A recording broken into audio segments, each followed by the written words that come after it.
Welcome to the deep dive. Great to be here.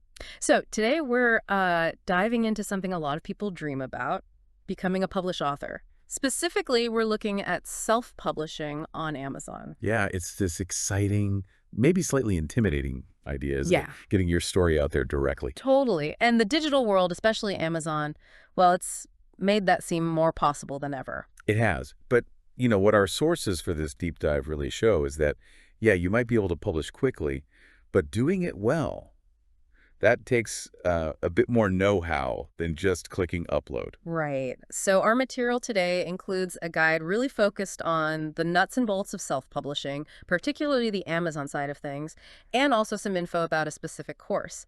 It even mentions this idea of publishing in less than 24 hours, which, wow. Yeah, that definitely catches the eye. But I think as we dig in, it becomes clear that speed is kind of the end result of really getting the process down, Pat, based on these sources anyway. It's not about cutting corners. Makes sense. So the mission today is to pull out the key stuff, the essential steps, the typical roadblocks, the practical advice that these sources say you really need to know to get your book published and, crucially, noticed. Exactly. Okay, so let's start at the beginning.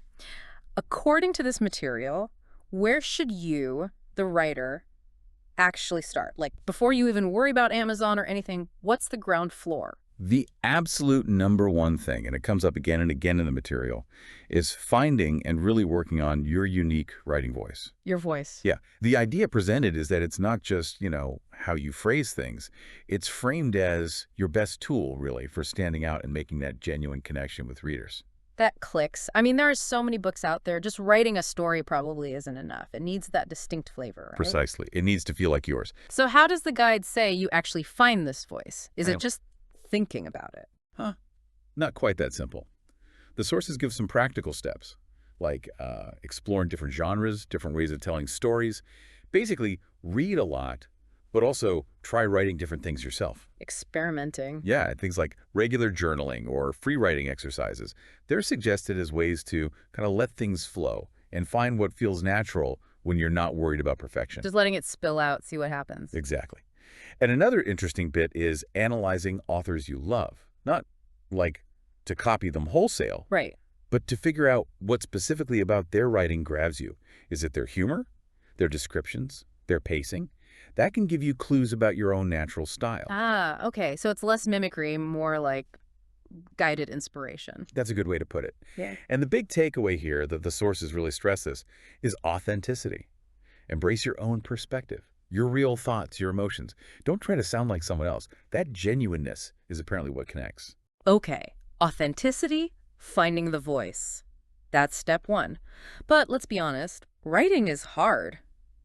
What about the roadblocks? Writer's block, that little voice saying, this isn't good enough. What do the sources say about that? Well, they definitely acknowledge those things. Writer's block, self-doubt. The guide basically says, look, these are normal. They're part of the process for pretty much everyone. So it's not about if but when? Pretty much.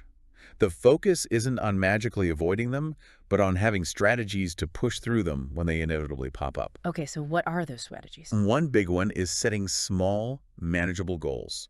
Instead of write a book, maybe it's write 500 words today or finish this one scene. Breaking it down. Yeah, and celebrating those little wins. It builds momentum, makes the whole thing feel less daunting. That feels very doable. Staring at a blank page thinking novel is terrifying. One page. Okay, maybe I can manage that. Right. And consistency is another key thing mentioned. Try to build a routine. Find a specific time, a specific place, minimize distractions. Even short, regular sessions help build that writing muscle. Training yourself, almost. Kinda, yeah. And they also mentioned looking at how successful authors handled their own struggles. Reading their stories can be pretty motivating. Yeah. Reminds you that even the greats had bad days. Right. Perspective. Okay, so voice is developing, you're navigating the challenges, you actually have some writing done. What's the next crucial thing the guide points to before you leap to publishing? Feedback. Getting other eyes on your work. Ah, the critique phase can be tough. It can be. Hmm. But the source material frames it really constructively. It's not about judgment. It's presented as a vital tool for growth. Basically, other people will spot things, plot holes, awkward phrasing, confusing bits that you're just too close to see. Blind spots. Yeah. So how do you handle that feedback effectively without getting defensive or overwhelmed? The advice is to seek it from people you trust, maybe other writers or a critique group who understand the genre. And then approach it with an open mind. You don't have to implement every single suggestion, but listen for the comments that resonate. The ones where you go, ah, yeah, they have a point there. Focus on the feedback that genuinely feels like it will strengthen your vision for the story. So it's selective listening, in a way, filtering it through your own goals for the piece. I'd say thoughtful consideration, maybe. Use the feedback to guide your revisions, but ultimately, you're still the author. The goal over time, according to the source, is to get better at self-editing, to internalize those critical reading skills. Becoming your own best editor. Okay, that makes sense. So we've got voice, resilience, feedback. Now, the story itself. How do these sources talk about crafting something that really grabs readers? This part gets into the actual storytelling craft. And a really core idea seems to be understanding your audience. It's not just about writing a good story, but writing a story that connects with what readers are actually looking for. Understanding reader desires. Okay, how do you do that? Read minds. Not quite. The guide suggests good old-fashioned research. Who is your target reader? What kinds of stories do they like? What are their interests? Maybe even their problems or aspirations. Market research for authors, essentially. Kinda, yeah. It suggests engaging with potential readers too, maybe through social media or looking at reviews of similar books, and keeping an eye on trends in your genre. The source mentions resources like writers and editors for that kind of market insight. So data informing creativity. What about exploring different genres? Why is that pushed? Well, reading widely just gives you a bigger toolkit, right? You see different ways to structure a plot, handle pacing, build suspense. The guide suggests even trying to write short pieces in genres you don't normally write in. Stretching yourself. Exactly. Pushes you out of your comfort zone. And it also mentions something interesting, blending genres. Mixing mystery with fantasy or romance with sci-fi. That can lead to some really unique standout stories. Ooh, yeah, genre bending can be really cool. Okay, and themes. How do you make your story feel meaningful without being, like, preachy? The advice seems to be, figure out your core message, maybe something from your own life or beliefs. But then, don't hit the reader over the head with it. Show, don't tell. Pretty much. Weave it subtly into the characters' journeys, the plot events, the setting. Let it emerge organically.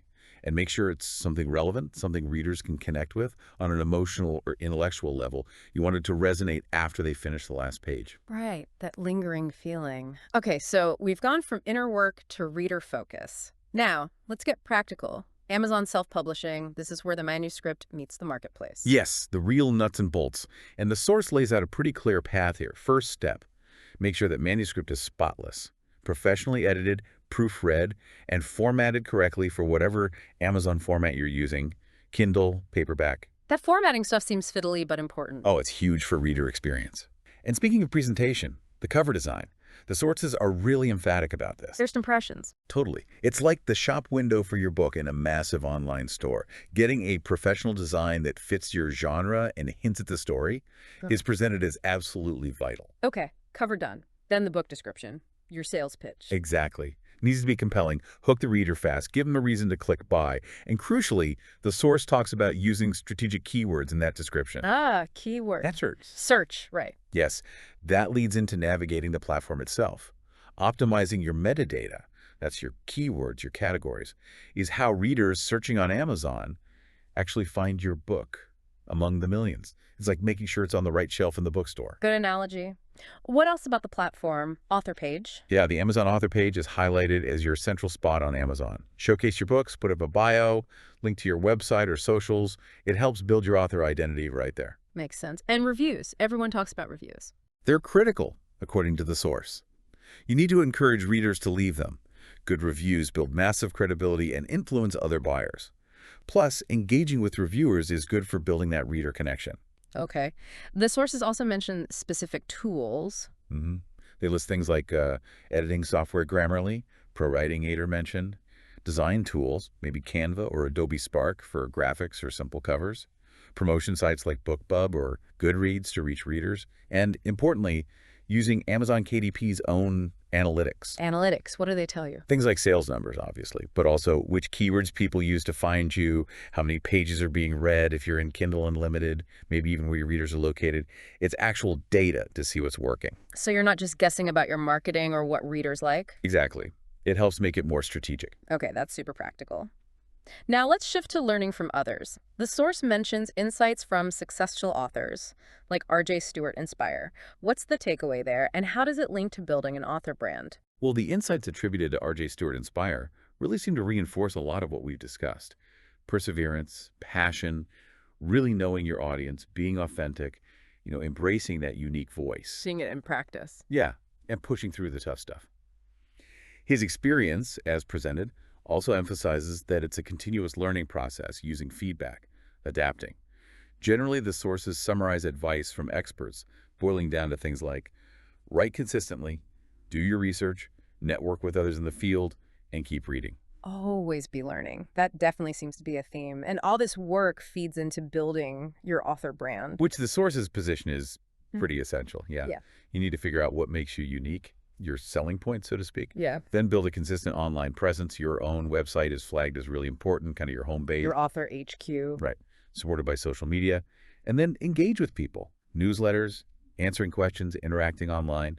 The idea is that building that connection fosters loyalty much more effectively than just shouting, buy my book. Building community, not just customers. That's exactly. Okay, so the material then goes on to describe a specific course that aims to tie all this together. Yeah, it details a book publishing course designed as a step-by-step guide through this whole process, from finding your voice, to crafting the story, to the self-publishing steps on Amazon, and building that brand. And how is that course structured, based on the description? It apparently includes things like video lessons, interviews, practical exercises, and it mentions getting personalized feedback, which sounds valuable.